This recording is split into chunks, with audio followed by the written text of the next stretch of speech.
का नाम शिव है। रात्रि शब्द की व्याख्या आती, रात्रि मतलब आरामदायिनी, सुखदायिनी, शांतिदायिनी अवस्था को रात्रि कहा। शिव स्वरूप में सुख देने वाली शिवरात्रि, और ये शिवरात्रि को महाशिवरात्रि नाम पड़ा। मनुष्य जीवन का लक्ष्य महान होना चाहिए, और उस महान लक्ष्य की प्राप्ति के लिए ये जो शिवरात्रि का दिन है बहुत सहायक है। इसलिए यह रात्रि महारात्रि, महाशिवरात्रि कहेंगे। सुबह कल उठोगे तो बिस्तर पर ही संकल्प कर लेना कि हे प्राणी मात्र के आधार, हे सर्वाधार, हे सर्वेश्वर, हे सगुण निर्गुण, हे भगवान शंभ सदाशिव,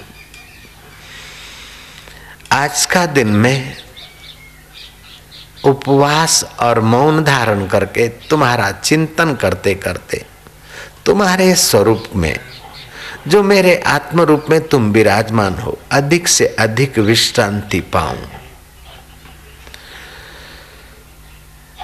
शिवरात्रि के एक दिन की मेरी पूजा वर्ष भर के पूजा का फल देने वाली हो।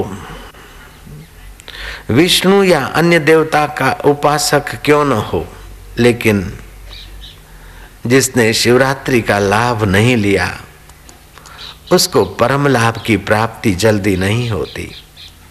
मुझे परम लाभ की प्राप्ति करनी है।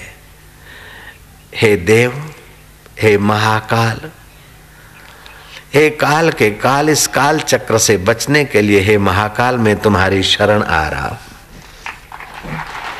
शिवम शरणम गच्छामि, ईशम शरणम गच्छामि। आज का दिन मेरा महापूजा का दिन हो, ऐसा संकल्प करके बिस्तर छोड़ना चाहिए। और दिन में नहा धोकर शिव पूजन करें, ध्यान करें, जप करें, मौन रहें। महाकाल के प्रागट्य की भी कथा आप लोगों ने तो सुनी हुई होगी। वेद प्रिय ब्राह्मण रहते थे अवंतिका नगरी में, जहां हम लोग बैठे हैं, उज्जैन जिसको बोलते। वेद प्रिय ब्राह्मण वेद के ज्ञान में बड़ी निष्ठा रखने वाला था। जहां तहां इंद्रियों के बहकाव में बहने वाला ब्राह्मण नहीं था। सात्विक आहार, सात्विक व्यवहार और सात्विक चिंतन उसका उद्देश्य और स्वभाव बन गया था। वेद प्रिय ब्राह्मण के 4 पुत्र थे, देवप्रिय, प्रिय मेघा, सुकृत और सुव्रत। बाप ऐसा बेटा और वड़ ऐसा टेटा। संग का रंग, ब्लड के संस्कार, खून के संस्कार। बालक पर माता पिता के खून के संस्कार और माता पिता के मन के संस्कार का प्रभाव पड़ता है। दादा दादी का भी प्रभाव पड़ता है, नाना नानी का भी प्रभाव पड़ता है। इसलिए पहले जब शादी विवाह करते, इसका बाप, इसका नाना, इसका ये पूछते थे। आजकल तो लवर ने लवरी को देखा, लवरी ने लवर को देखा, बस दिल के टुकड़े हजार, कोई यहाँ गिरा, कोई वहां गिरा, गिरते ही रहते बेचारे। नारायण हरि। नो ताली, कल डांटा था ताली के लिए, फिर ताली बजाने के बड़े शौकीन है। मैं बजवाऊंगा लेकिन धीरज से, थोड़ी देर के बाद। भगवान के नाम की बजा लेना। नेताओं के लिए ताली चाहिए, नेता तो बैठे हैं, ये बोलेंगे तो बजा लेना। हमारे हिस्से की भी एमपी सब बैठे, भक्त साधक बन के बैठे। नेता तो धरती पे बहुत देखे, लेकिन साधक नेताओं को या भक्त नेताओं को देखता हूं तो मेरा दिल खुश हो जाता है। जयराम जी। अभी नेताओं के थोड़े बैठे, एमपी के नहीं बैठे, भगवान के भक्तों के बैठे, संतों के साधकों के बैठे। नारायण हरि बोलो ना, तुम कंजूसी ना करो बाबा। नारायण हरि, नारायण हरि। मैं एक दिल की बात आपको बता दूं, मेरी प्राइवेट बात है, बता दूं। उज्जैन समिति के भाइयों ने प्रोग्राम लेने के लिए बहुत सारे चक्कर खाए और व्यस्त कार्यक्रम में से 4 दिन निकालना मेरे लिए कठिन तो हो रहा था, आखिर निकाल दे। मैंने कहा मैदान में नहीं रखना, जहाँ तुम ये शांत वातावरण वहीं रखेंगे, कम से कम लोग आएंगे और सूक्ष्म ज्ञान ध्यान होगा, शिविर करते।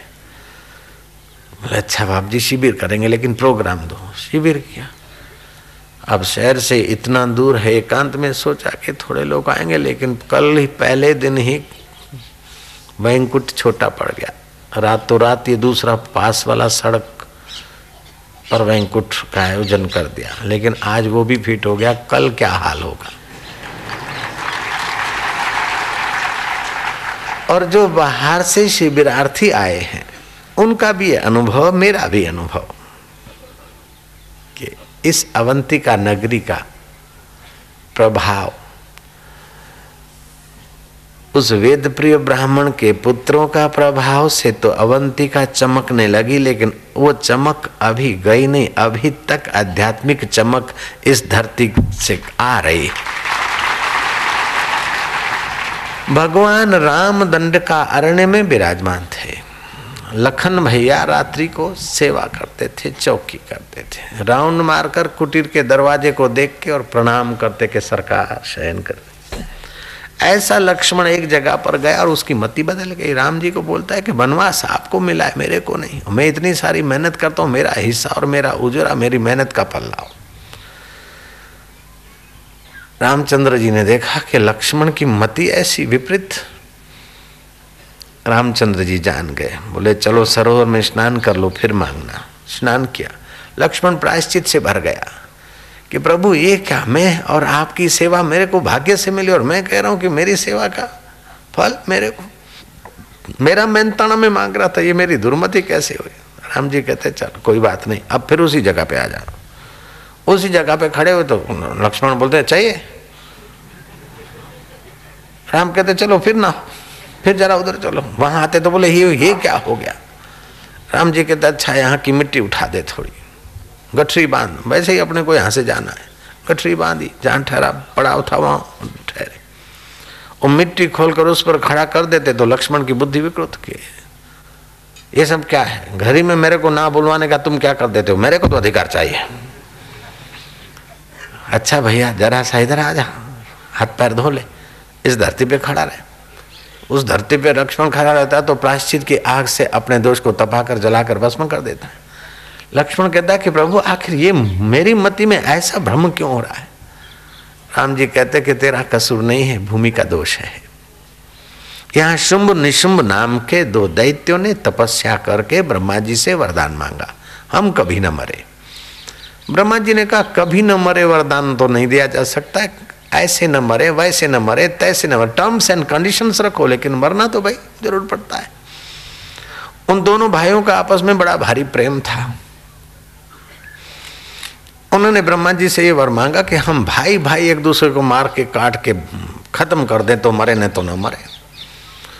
दुष्ट के पास शक्ति आती है तो दूसरों को सताने में लगाता है, और श्रेष्ठ सज्जन और संतों